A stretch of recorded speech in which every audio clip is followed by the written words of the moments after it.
이사야 22장 17절에서 25절입니다. 그렇다. 너는 권세가 있는 자다. 그러나 주님께서 너를 단단히 묶어서 너를 세차게 내던지신다. 너를 공처럼 둥글게 말아서 넓고 아득한 땅으로 굴려버리신다. 내가 거기에서 죽을 것이다. 내가 자랑하던 그 화려한 병거들 옆에서 내가 죽을 것이다. 그리하여 너는 너의 상전의 집에 수치거리가 될 것이다. 내가 너를 너의 관직에서 쫓아내겠다. 그가 너를 그 높은 자리에서 끌어내릴 것이다.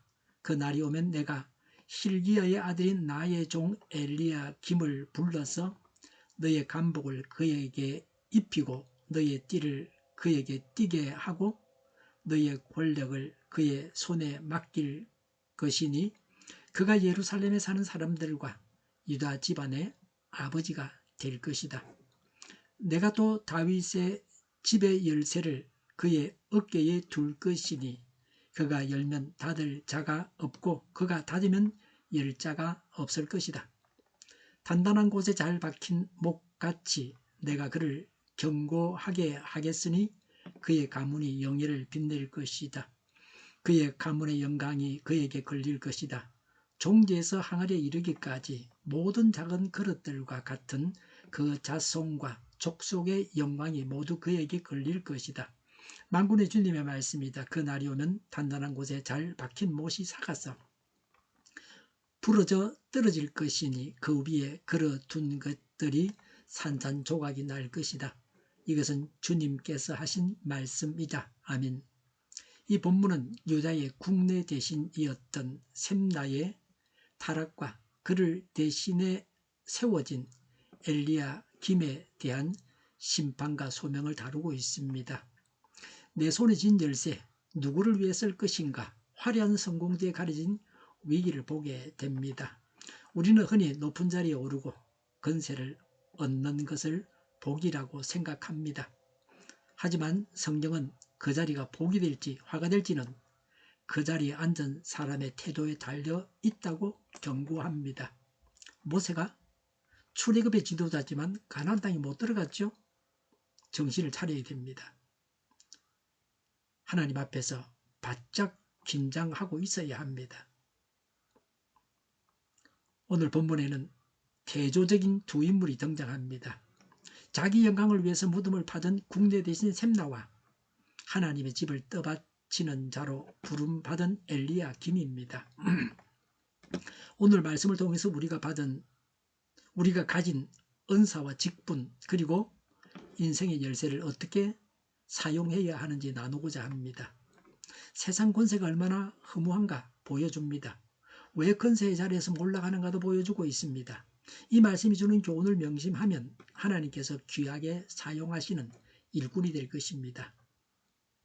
셈나에 대한 경고입니다. 17절에 그렇다. 너는 권세가 있는 자다. 그러나 주님께서 너를 단단히 묶어서 너를 세차게 내던지신다고 했습니다.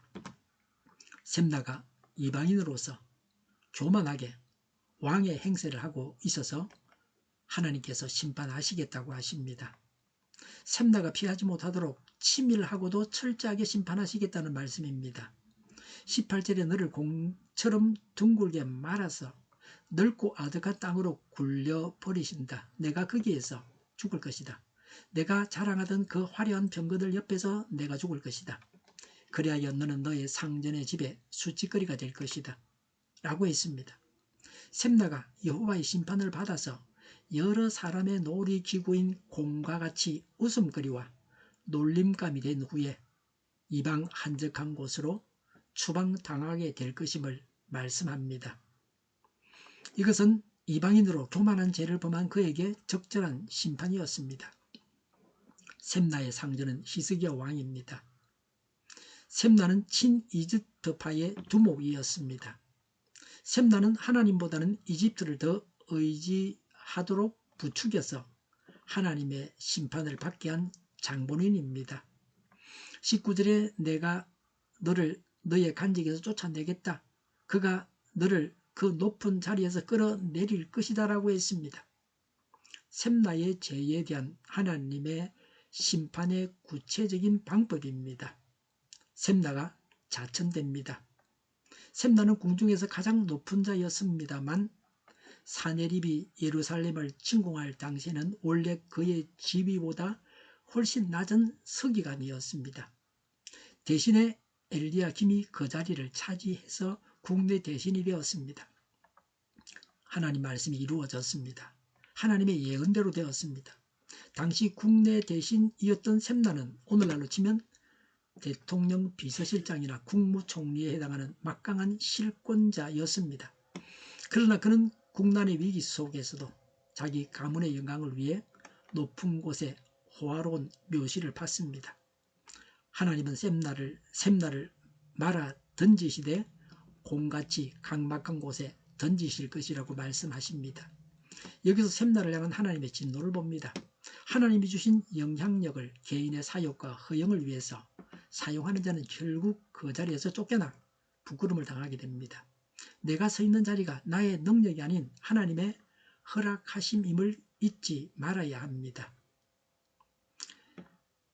새 지도자 엘리야김에 대해서 말씀합니다. 20절에 그 날이 오면 내가 힐기야의 아들인 나의 종 엘리야김을 불러서 21절에 너의 간복을 그에게 입히고 너의 띠를 그에게 띠게 하고 너의 권력을 그의 손에 맡길 것이니 그가 예루살렘에 사는 사람들과 유다 집안의 아버지가 될 것이다 라고 했습니다. 히스기야 때의 엘리야김이 국내 대신이 된다는 겁니다. 셈나가 가지고 있는 간직과 모든 권력이 엘리야김에게 넘어간다는 겁니다. 이는 모든 권력이 인간 왕에게서 나온 것이 아니라 만왕의 왕이신 하나님께로부터 나온 것임을 명백히 알려줍니다. 하나님의 말씀대로 된다는 겁니다. 22절에 내가 또 다윗 집의 열쇠를 그의 어깨에 둘 것이니 그가 열면 닫을 자가 없고 그가 닫으면 열 자가 없을 것이다 라고 했습니다. 하나님께서 엘리야김에게 다윗 왕가의 대표 권리를 행사할 수 있는 정치적 권한을 주겠다는 말씀입니다. 다윗 집의 열쇠는 다윗 후손으로 오실 메시아의 주권을 상징합니다. 따라서 엘리야김은 천국의 열쇠를 가진 그리스도를 예표합니다. 엘리야김이 다윗 왕가의 최고 권력을 가지고 다윗 왕가를 좌우하듯이 그리스도께서 메시아 왕국의 최고 권위자로서 예수님의 뜻에 따라서 천국의 문을 열고 닫을 수 있다는 겁니다. 23절에 단단한 곳에 잘 박힌 못같이 내가 그를 견고하게 하겠으니 그가 가문의 영예를 빛낼 것이다 라고 했습니다. 하나님께서 세우신 엘리야김이 누릴 복에 대한 설명입니다. 하나님께서 세우신 자들을 지키시고 보호하시겠다는 겁니다. 하나님은 교만한 셈나를 피하시고 나의 종이라 부르시는 힐기야의 아들 엘리야김을 세우십니다. 하나님은 그에게 다윗 집의 열쇠를 맡기십니다. 그가 열면 닫을 사람이 없고 닫으면 열 사람이 없는 권세를 주셨습니다. 하나님은 그를 단단한 곳에 잘 박힌 못같이라고 했습니다. 이 말씀처럼 견고하게 하셔서 그의 가문의 영광이 되게 하겠다고 약속하십니다. 엘리야김이 선택받은 이유는 그가 하나님의 권위를 대행하는 청지기적 사명을 가졌기 때문입니다. 24절에 그의 가문의 영광이 그에게 걸릴 것이다. 종지에서 항아리에 이르기까지 모든 작은 그릇들과 같은 그 자손과 족속의 영광이 모두 그에게 걸릴 것이다 라고 했습니다. 엘리야김의 권세에 힘입어서 그의 모든 가족이 권세와 부영화를 누리게 된다는 예언입니다. 한 사람의 권력이 하나님의 정의를 위해서 사용되기보다는 개인 가문의 영화를 위해서 남용될 것임을 예언한 말씀입니다. 유다 정치의 부패성을 알게 됩니다. 25절에 만군의 주님의 말씀입니다. 그 날이 오면 단단한 곳에 잘 박힌 못이 삭아서 부러져 떨어질 것이니 그 위에 걸어둔 것이 산산조각이 날 것이다. 이것은 주님께서 하신 말씀이다라고 했습니다. 부패한 엘리야김 가문이 몰락하리라는 예언입니다. 집안의 못이 아무리 단단하게 박혀 있어도 습기가 많고 그 못에 너무 많은 하중이 걸리면 녹슬고 삭아서 결국에는 부러지듯이 권력을 남용한 엘리야김이 축출되므로 그와 더불어 영화를 누렸던 그의 모든 가문에 속한 모든 자들도 파멸에 이르게 될 것이라는 말씀입니다. 하나님의 신실한 청직이었던 관리조차도 부패하여 버린 유다의 정치권에 대한 신랄한 고발을 하고 있습니다. 베풀로는 하나님께서 사람에게 원하시는 바는 그 사람이 충분히 겸손하여 하나님께서 사용하시기에 충분한 큰 사람이 되는 것이다 라고 했습니다. 인간의 권력은 완전하지 못하여 반드시 부패하는 것이므로 완전한 권력을 정의로 행사하시는 메시아 예수 그리스도를 소망하며 의지하라는 권면을 하고 있습니다. 마지막 구절은 충격적인 반전을 보여줍니다. 단단히 잘 박혔던 목 같은 엘리야김조차도 결국 그 위에 걸린 수많은 친인척과 가문의 무게를 견디지 못하고 사가서 부러지게 된다는 경고입니다. 인간은 연약합니다.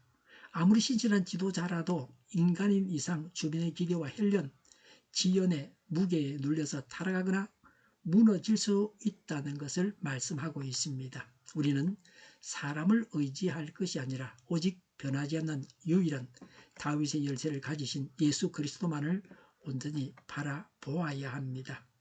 오늘 본문의 엘리야김은 장차 오실 예수 그리스도를 예표합니다. 인간 엘리야김은 결국 부러졌지만 우리 주 예수님은 결코 흔들리지 않는 영원한 못이 되셔서 우리의 모든 죄의 짐과 인생의 무게를 감당하셨습니다. 우리에게 맡겨진 열쇠가 무엇입니까? 샘나처럼 자기 이름을 위해서 사용하고 계십니까? 아니면 엘리야김처럼 하나님의 집을 위해 쓰임받고 계십니까? 나의 연약함을 인정하고 오직 예수님께만 우리 인생의 모든 것을 걸고 나아가시기를 축원합니다. 나를 하나님께서 직분자로 세우신 것은 내가 잘나서가 아닙니다. 하나님의 은혜로 된 겁니다.